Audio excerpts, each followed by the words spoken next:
বইছেন নি দেখেন পিছন দিয়ে ধরিয়ে।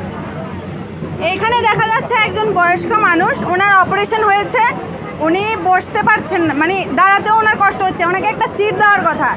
উনি একবার না কয়েকবার গিয়ে বলেছেন, এতগুলো মানুষকে বলেছেন, কিন্তু কেউ একটা বারও মানে নিজের দ্বারা ওই সাহসটা হয়নি যে একটা সিট ওনাকে দেবেন। এখানে অনেক মানুষ আছে, আমি দেখছি, সবাইকে দেখাচ্ছি।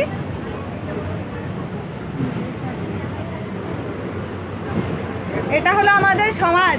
পুরুষ, একটা মহিলাও দিতে পারে, এখানে কোনো বাধা নিষেধ নেই যে পুরুষেরই দিতে হবে।